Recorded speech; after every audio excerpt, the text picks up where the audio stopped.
Here with DPP member, fundraiser extraordinaire, world traveler, and a whole lot of other talents.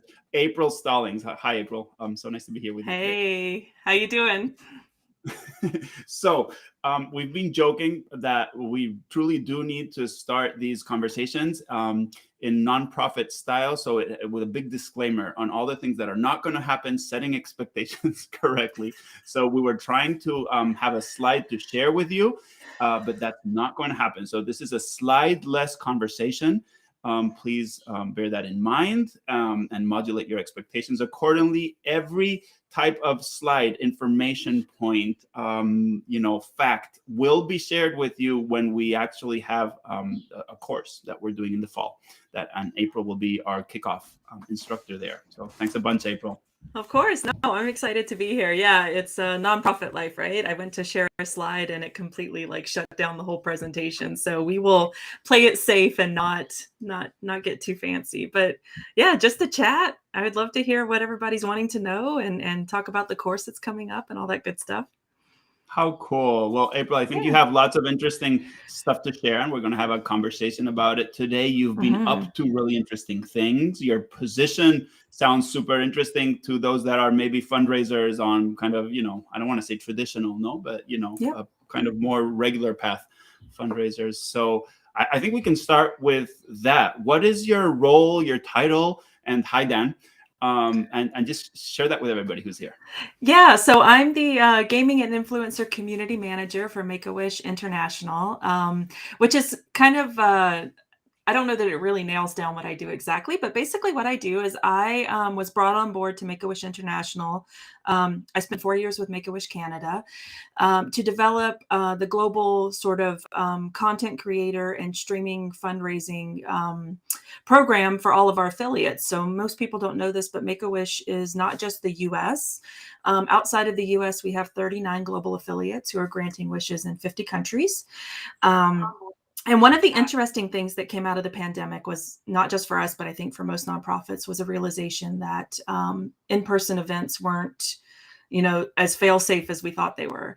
And so, that was a big part of our fundraising globally. So we are interested in diversifying, making things that are a little more virtual, able to happen in a live space, things like that.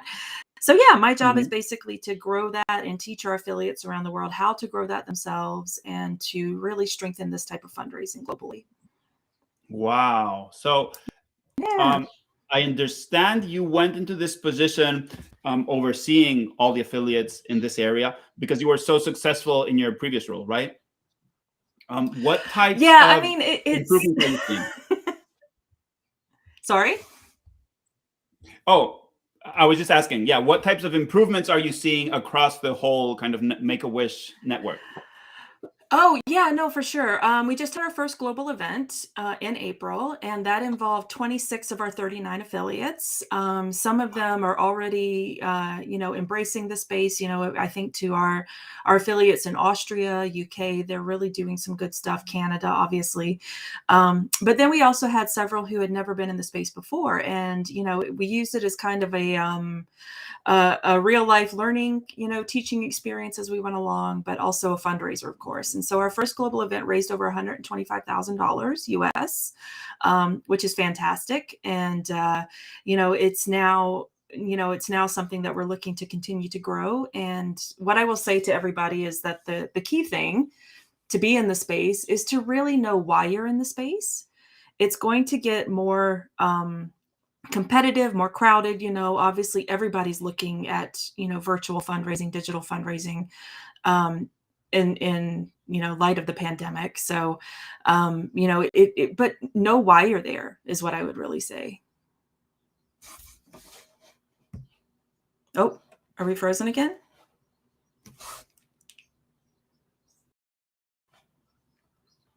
Who is everybody seeing? Are you seeing me or are you seeing Luis?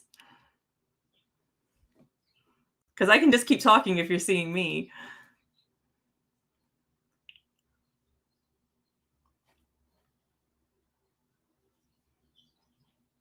Hello? Can someone in chat tell me if you're seeing or if you're seeing Luis? Okay. All right. Well, then I will just keep talking then until he can rejoin us. That's fine.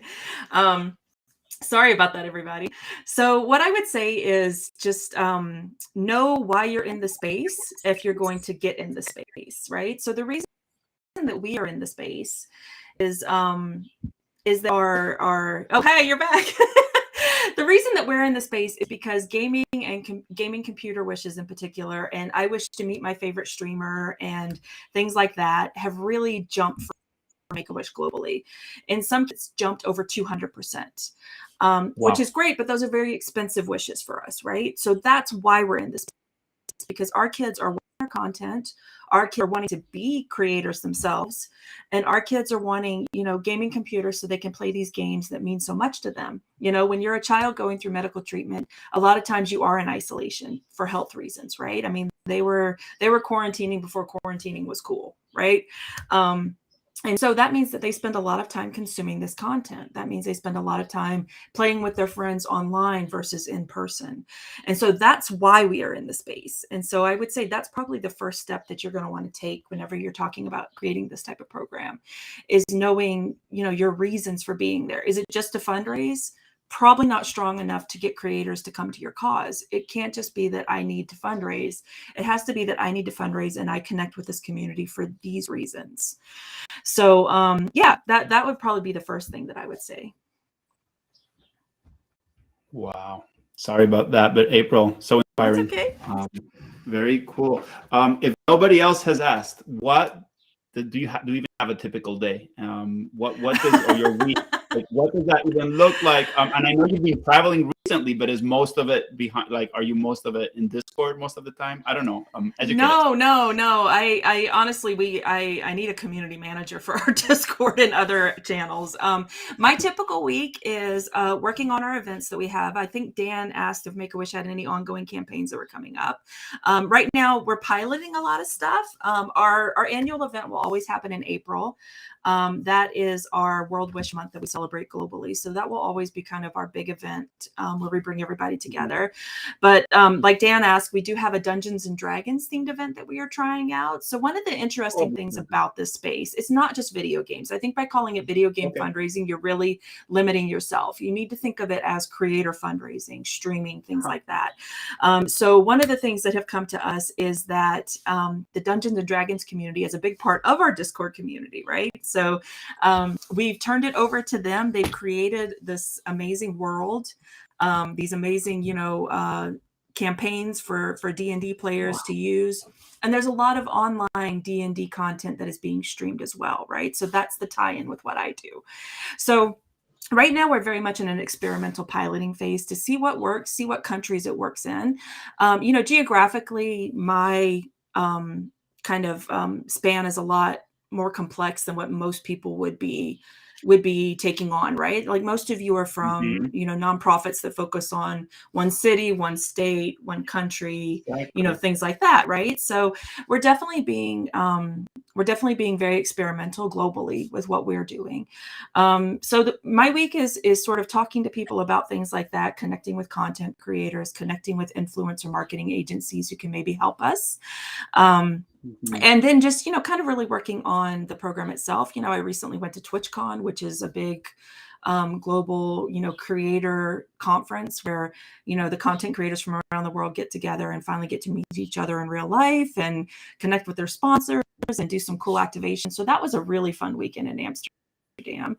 And I just had, so my week is very, very, very different from week to week, for sure. Trying to find sponsors for these things, that's another part of it, Corporate curious to hear. fundraising? Yeah, go ahead. No, sorry. I have a poor connection. I was saying corporate fundraising. Yeah, sponsorship is definitely something that we need to grow globally, true. Just because it is. I did enjoy Twiton. Thanks, Ivan. Yeah, so corporate sponsorship is something that we are looking to grow. And what I would say to fundraisers is don't limit yourself to people. That is my Discord name, Dan, April Fullen. Don't limit yourself to the brands that you think belong in the space. There's endemic brands to the space, think computer companies, things like that. But there's also a lot of non-endemic brands that are very interested in the space too. I've seen candy bars sponsored, I've seen mortgage companies, things like that. So that's another part of my job, is having those conversations and letting our corporate partners know that we have this other amazing way to connect with people, as part of what we can offer them too. So yeah. So that's kind of, my week is all over the map, honestly, but That's so it's cool. fun. It's interesting. Yeah. Another instructor in the course is Diego Sarifka, and he's on the corporate side, and he's going to have that Yeah. perspective. April, do you want to look at Ivan's question and see if we can help him? Curious to hear your thoughts. Curious to hear your thoughts on the audience's video game creator fundraising addresses. And up for most is video game fundraising. Yeah, you know what? I find it really is. It is a good way to connect with, to really diversify your donor base, right? I mean, but here's the thing. At its heart, this is peer-to-peer fundraising, right? We've all done it. We all know you can be intimidated by the technology. The culture is way different. You definitely need to spend time immersing yourself in the culture and learning it. But at its heart, you have a content creator, who I will equate to a runner or a walker in your 5K charity run, right? They are going to ask their community to support them because they are supporting you. So these donors will not necessarily become your donors. They are the community members for the content creators. The content creators are really the people that you want to take care of, right? They are the people that you need to steward and show them what their impact is and keep them engaged, right? So just don't get too bogged down in the fact that it's happening, around video games and just chatting and streaming and content creation. Yes, that is happening, but don't get too caught up on that. Remember at its heart that it's peer-to-peer, and your job is to take care of the people who are supporting you. Absolutely. And something I've noticed as I'm discovering this whole world, April, which is there are people in their 50s and their 60s who just kind of come up from the woodwork and say, I've been a gamer my whole life. And you just knew them as this kind of, colleague at work. Absolutely. Absolutely. No, it's, I think there's a couple of misconceptions about the space for sure. One being that it's all video games. We've already talked about that. There's so much more out there. One of the big rising sort of spaces in this world is IRL streaming, right? Which is basically someone puts a rig on their body and they walk around in real life, IRL, and they're just going about their day and showing you what their world looks like. I watched a stream the other day of a guy walking the streets of Portugal, and it was fascinating, right? So that's a really up and coming part of the space too. So, I mean, it's so much more than video games. So just knock that right out of your head. That's not what this is. The other thing that I would say about it is that it is for kids. Absolutely not. Most of the content creators are, in their 30s or older. And they are, sort of just, people who play video games their whole lives, but really they are people who, this is their jobs. And I think whenever you need to remember when you're asking a content creator to support you, that you are asking them to take from their revenue that they would otherwise be earning for themselves through subscriptions or whatever, and directing all that money to you, right? So this is a really, really big deal for them when they do decide to support a charity. So, we offer them a white glove service. Like, they are so important to this program. They are everything to this program. So yeah, so that's kind of, the two things I would say is that they are not children. They are not, these are adults, and these are adults with a wide range of ages who are out there creating content and sharing it with people. I mean, and April, just gaming is larger than Hollywood as an industry. I mean, just to put things in perspective, right? Yeah, for sure. I mean, when you get into gaming, it's a very, let's talk about Twitch, right? So Twitch is the primary streaming platform that a lot of creators use. YouTube comes in second, but it's a distant second. They are closing the gap between themselves and Twitch for sure. But, that's more viewing hours per month than all of the cable networks combined and all of the streaming services. So, you have access to an audience to communicate your mission, to communicate your needs, to connect with creators, to in a way that you don't get with regular streaming and cable services, right? I mean, this is their content that they get to create, and that means that if they want you to be part of it, you can be. You're not having to pay for ad Mhm. space. You're not, like it is their space. So it's pretty unique and special in that way. Okay, and I'm always trying to find parallelisms between a traditional fundraiser's job. And so you Hmm. have volunteer management, and you might have your committees, and you have your creators. So that's Hmm. um, Yeah. exactly the same thing. Luther had a really good question, kind of thinking of it. Okay, I have a nonprofit. We have our donor base. How do I Yeah. identify these content creators inside Oh. our existing donor base? Do you get asked this a lot? Uh, I mean, Luther, it's a really, really good question. It is. All I can say is that I would ask, right? I would put up some posts on social media, see who is liking them, see who is retweeting them. I would see who's in the spaces that you're in, depending on how much your customer or your donor database information has on these people. You may be able to link with them that way. But I would basically start with social media or start with some sort of direct ask of them, maybe a poll or something like that to see who is in the space, because it is really hard to find them otherwise, for sure. Like, there's no way to really pull out from most of the data we collect as fundraisers that would tell you that. So if anybody in chat has a different idea, for sure, please share it. And then Menhaz had a really good point. He said that every streamer has their community and culture, and I just want to check on that real quick, because it's true. And the big thing for you to make sure when you are reaching out to creators is that you're reaching out to creators who reflect your brand, who are appropriate for your brand and what you do. Not every content creator is going to be sunshine and rainbows and perfectly fit with your brand and your mission. So do be careful. There are some people out there who put out some pretty edgy stuff. So, and they attract their own culture and their own community. But just remember that the link to that is always the creator. The link between their community and you will always be that creator in the middle. But please be careful and make sure that the creators you're connecting with are people that you actually want representing your mission and your values. You're sharing so much information. Thank you. Thanks, Of April. course. So, and that's kind of like due diligence, when you're Yeah, accepting gifts, and especially the larger exactly. shops, they started to do Yeah. this. Same Um, thing. and another thing I found, April, in the for the discovery is sometimes, yes, you can do surveys, and another member of the steering committee, Marcus, just asks people what their favorite video game is, and that starts like a really nice conversation. But Yeah. I know you're kind of, you want to push the point that it's not only video gaming, but sometimes you just start by doing, and you see who shows up. It's kind of, think of it as a test, a pilot, a honeypot, because like just this project that we're doing, so many people are coming like through the woodwork. Yeah, no, for sure. And it, like I said, it is going to become a more crowded space. I mean, I think one of the things that I envision for Make-A-Wish International is that we are truly a global charity. And that's not something that a lot of charities can offer sponsors or creators, right? The ability to be part of a big event, but also make local impact.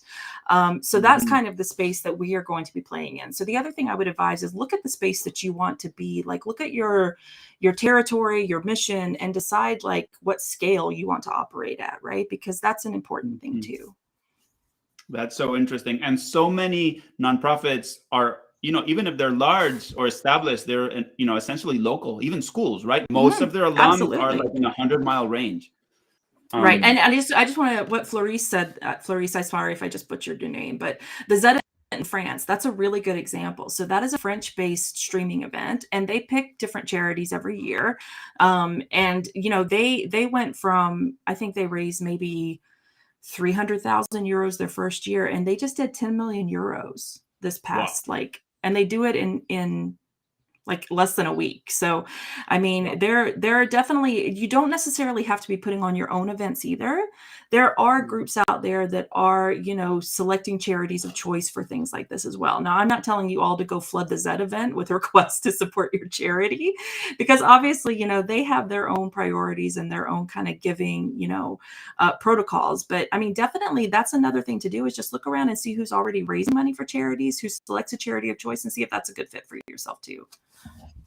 And I mean, April, wink, wink. Maybe there's like a fundraiser community that's putting on a course where you can actually learn this and practice it. And so Yeah, for we're going sure. to have this course. April is going to kick us off, and it's going to be over 4 weeks. And then we're actually going to play as kind of in a tournament setting. And if we have our way, you'll be able to designate donations to your nonprofit, and it's going to be a ton of fun. But essentially, you're going to practice by doing, and with what I would say is kind of world-class experts. So just something to think about.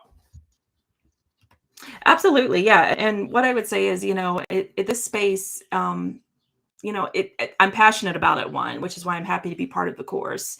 But also, I don't think there's any harm in getting the knowledge out there and getting people engaged with the space, because it's not going to be for everybody. Everybody who's sitting in on this call, you need to make sure that you've got leadership who believe in this type of fundraising, who are innovative, who invest in this. It shouldn't be a side of the desk effort, for sure. So I think there's a lot of foundational work that you need to do before you decide whether or not this is for you or not, right? I mean, it is something that you can dive into a little bit, but if you're truly going to make this part of your development portfolio, like, you really need to make sure you have the resources and the assets and the buy-in, to make it happen. So I'm happy to be part of the event, because I think it's something that we all need to be educated about. I love that you brought this up. Like, don't just do this. I mean, I don't want, in a I don't want to say a bad word. But don't just learn about it, definitely. But then maybe this also gives you the tools to advocate for doing this properly. Yeah, for sure. I mean, I think the nice thing about this space is that giving was built into it from almost day one, right? Content creators, we tend to gamify giving, but they did it for us. Like, it was literally part of the culture. It's so ingrained in the Twitch culture and the streaming culture in most countries. I'm going to put a caveat on that. Okay. So, I mean, so they know genuine, they know invested when they see it. And that's really kind of you need to go to them in an authentic and invested way to be successful with them too, right? That's super important. That's fascinating, April. So say somebody has learned about this maybe today. They were inspired by you. Maybe they signed up to the course. By the way, there are scholarships available, full rides. And what's the next step? Like, I've spoken with other steering committee members, like Dan Long, at St. Baldrick's. It wasn't, they started the program not so long ago. The USO, that's also Diego, started the program not so long ago. How was the story at Make-A-Wish? Were you involved at those beginning steps, and how was that sold internally? Yeah, so I was involved actually in Canada. Like I said, I came from Make-A-Wish Canada. So we kind of started, there was a few one-off events leading up to this, but basically I connected with my local Twitch community meetups where I'm at. So I'm located in Calgary in Canada. And we were actually talking before the pandemic hit. And so, our event went, even though we were in the middle of quarantine. And it involved the Calgary Twitch meetup. It involved the Edmonton Twitch meetup. And they raised almost $20,000 for us, right? And at that point, I had gone a few weeks without really seeing any fundraising, seeing all of my events canceled, all of my revenue dry up while people were waiting to, I think we all had that horrible April 2020 where it was like, will we ever be able to fundraise again?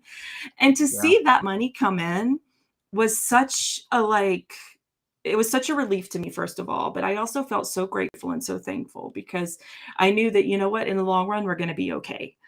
There are still ways to fundraise. There are still people out there who will give. So, I mean, I think, it's important for us to really explore the space and be part of it, and recognize, that these are very charitable people. As long as they resonate with your mission, you can grow very quickly, right? There's other things going on globally out there right now, like inflation and things like that will definitely, I think, impact all types of fundraising, including this. But, really, it's about communicating your mission, making sure your mission resonates, right? Or resonates with them. I'm resignating. I know, I'm resignating. What is that? So basically, I think you can grow or as fast or as slow as you want to, but I think building the foundation and building the trust and starting the community is really, those first steps. And then you just scale the way we scale everything in fundraising, right? Oh, awesome. And your point resonates with Carol's here that I put on the screen, being authentic.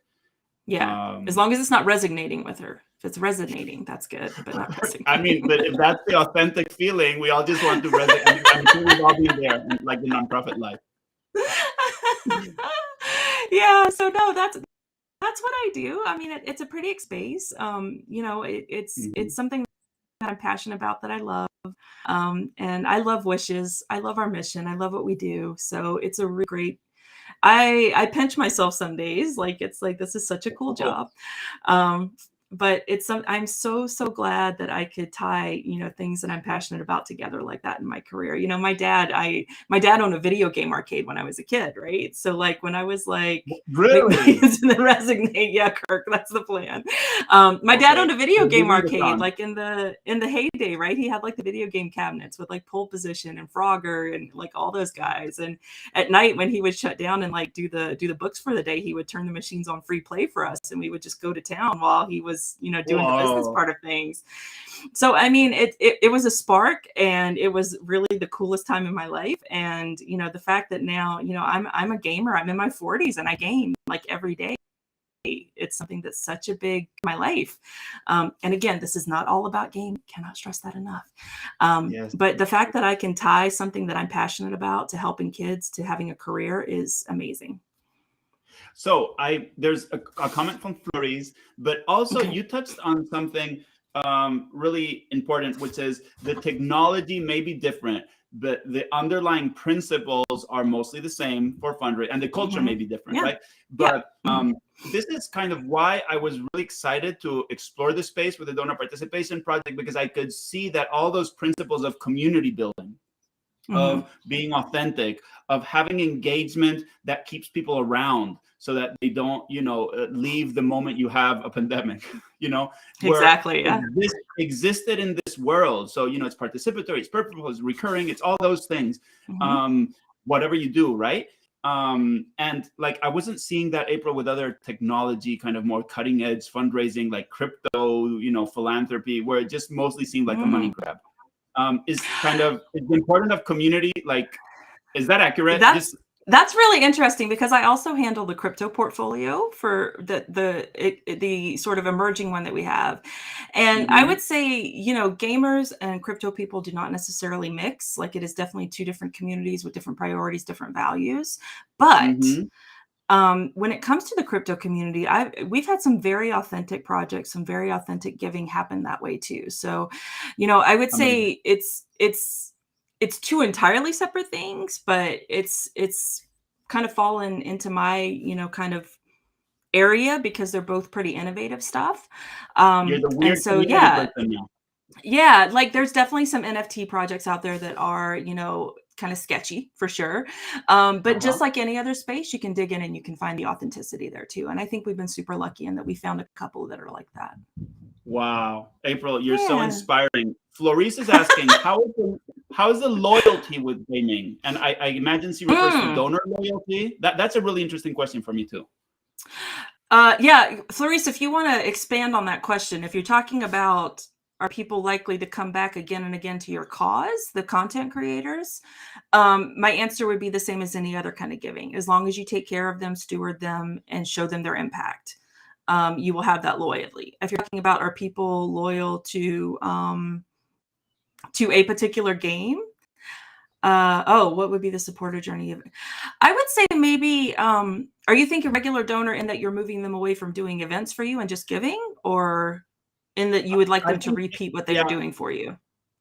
April, if I'm going to put words in Florice's mouth or text, Okay. and she can correct me. I think she's thinking about having one-off donors, like for one of your, events, turn into somebody who supports the nonprofit, maybe even on a monthly gift type thing. Yeah, I mean, I wouldn't necessarily, you know what? That's a really short answer is I don't know, right? Mhm. Because my supporter journey for them, my donor journey for them has been keeping them engaged in that space, not necessarily moving them out of that space. Because what they're doing is they're harnessing the power of community. They're not necessarily opening their own wallet, right? So that's really the journey that I keep them on, is the one that keeps them and their community engaged with us. if that makes sense. I don't really work to move them to regular donors. That might be so a mistake interesting. on my part. I don't know. That could be a mistake on my part.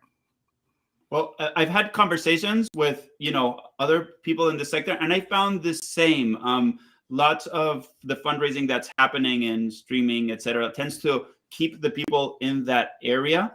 I don't know if the community component is like a strong enough link to keep them going. Like the traditional fundraiser would want to have data on the donors, and sometimes you don't have it, right, on individual donors. No, sometimes you don't. You get maybe an email address, right? The platforms that we use for donation processing don't necessarily capture all the information that we as fundraisers would ideally like to see. Yeah, so that's really interesting, and maybe it's an area for growth down the line. Like we're starting this huge movement, no? But it is really okay. So we have a few more minutes with our resident expert here today, April Stallings. Make use of every second. You may not. It's have still the weird to me again. to hear the word expert applied to me. That's very strange. Well, okay, I had a university professor, and he said, he was this kind of eccentric, and he said, you'll leave this class being a world-class expert in one thing, which usually was like this, it could be whatever. So you've turned yourself into a world-class expert in this area. I mean, for the rest of us. Yeah, that's awesome. Thanks. So anyhow, thanks to everybody who's supporting here. The points we wanted to get across were, this is a new area. You can explore it. The Donor Participation Project is giving you a kind of low barrier, easy way to enter. There's lots of similarities with your traditional fundraising, maybe on the mass fundraising side or the annual fund side, crowdfunding, peer-to-peer, volunteer management. It's all essentially the same, just in another kind of world, a digital world. And when we do it, you're going to learn, but you're also going to practice it. So you're going to actually play a tournament. It's going to be very fun. Let me see. Minaz, he said, so far it looks like the prospect research process between high-profile philanthropic donors and streamers are similar. I'd love to learn more about that. Yeah, and I mean, there are, you can do your own prospect research, but I mean, there are a ton of marketing influencer companies out there that are beginning to specialize in content creators specifically, right? Depending on what you're looking at. I mean, they do come at a premium for sure. But again, it's about whether, what kind of investment you're making on it, right? We're scaling up our investment. Like, obviously I didn't go into it and just start throwing money, at contractors to try to find content creators. Ours has been a very organic, natural kind of attraction of content creators right now. But there are different levels of this type of fundraising that you will need that kind of support if you're going to jump to. That's amazing. So there are service providers in this space as in any other, and you have to use them intelligently, right? And prudently. Absolutely. Yeah, absolutely. That's awesome. So any other questions? It seems like we responded to everything anybody would want to know. I hope so. This was amazing. April, do you have any upcoming travel? Because you're like all over the world. Nothing. I did Europe twice in 2 months, so I'm happy to stay home and get some good Canadian Rockies camping under my belt and things like that. Now I'm ready to be home for a while.